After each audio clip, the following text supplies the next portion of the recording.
There's definitely been some ups and downs being in Alpha Chi.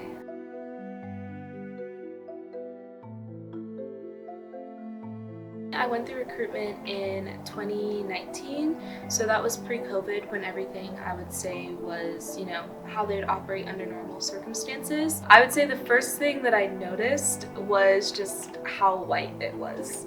That definitely was like very obvious. Every single house I went to, door after door, like they would swing open and out popped a million people and no one really looked like me. So what I found myself doing was just like looking through the houses and looking for like spots of color, like for people who I could identify with or people who just were different, and those were often the houses that I was most drawn towards. Looking through and looking for those spots of color, like I said, those women who just looked like me. When I would see someone, I could relax more, and it was instantly like, I want to talk to her. I wonder if it's safe here. I wonder if this is a place where I can be myself, if this is a place where I'll be accepted. And you don't really realize until you feel that relief that you've been walking around feeling so tense. We both kind of use this verbiage, the honeymoon phase. Yeah. When we rush, it's like, oh, it's so exciting. Like your Instagram looks great. You have all these picture opportunities. You have all these friends. You have all these sisters and all these things to go to.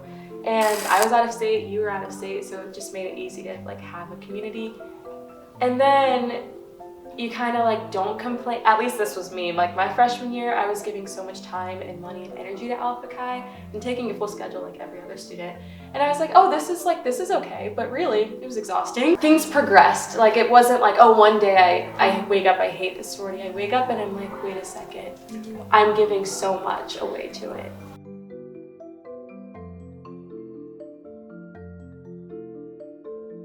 As far as the house itself and just being a part of the chapter, being a safe space for people of color, there have been instances where it's like a DEI red flag because it's so bad. I'm paying rent and living in a space where I just can't feel safe. One thing for me, and I'm probably going to talk about this a lot just because it's near and dear to both of our hearts, is inclusion.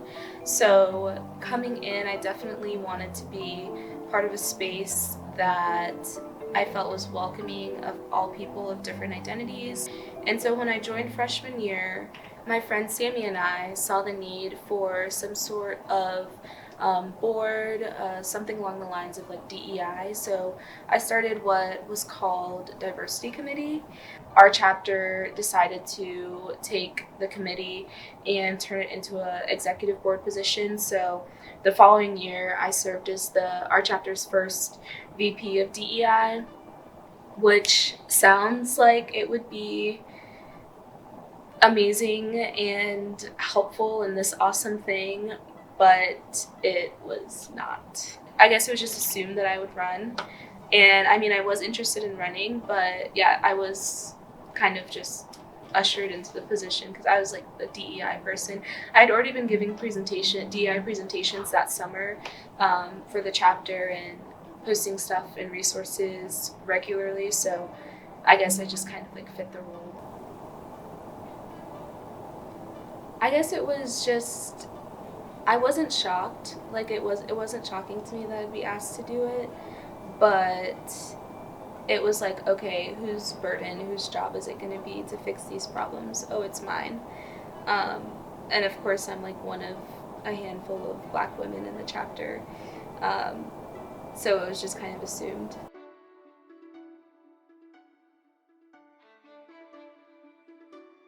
This is one problem that I have with sororities in general, is that there's this sort of internal accountability structure that we have where we hold our own people accountable for things.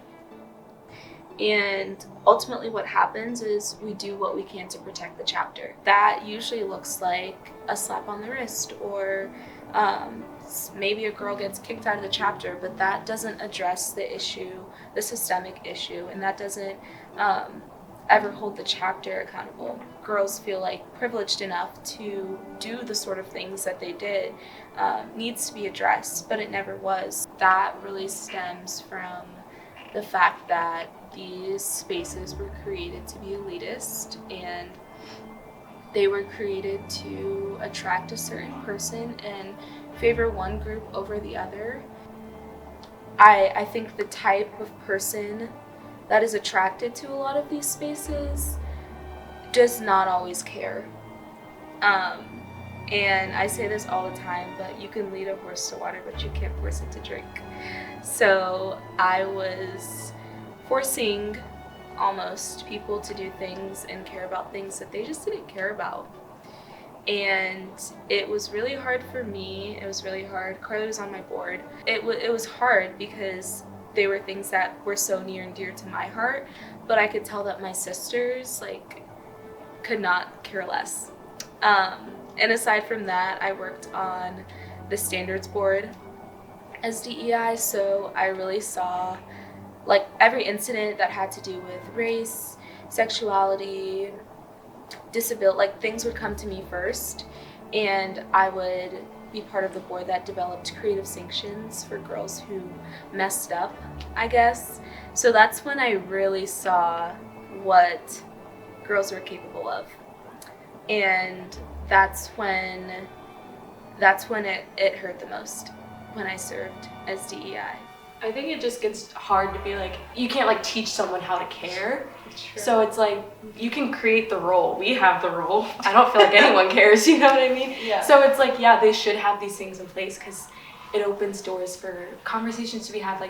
People came to Ruth because we finally had a position. And so yeah, there are some ways to address certain things that happen, but ultimately that doesn't mean just because it's thrown in as an exec position in a certain house that someone's going to care. Mm-hmm. And that's just where it gets so hard to be okay, good job, you did it. Because just because they have the position doesn't mean things are changing.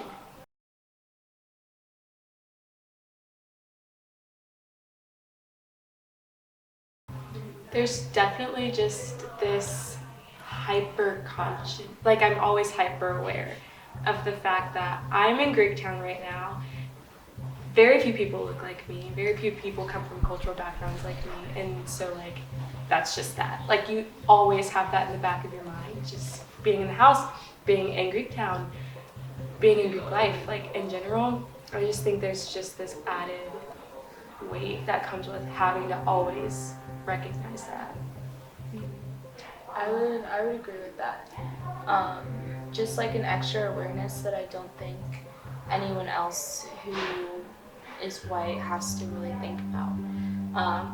And even knowing what goes on in our house and knowing what transpires in other houses, it's just not a safe environment. I'm not gonna go, now that I know about more and more things, I'm not gonna go frat hop through Greektown. I'm not gonna spend my time in different sorority houses. That wouldn't make sense for me as a Black woman. I don't know who's in these houses. I worked myself up to the point of I can't do this anymore. This is not healthy. This is not a good environment. It's not safe. And I just don't want to be a part of something like this anymore.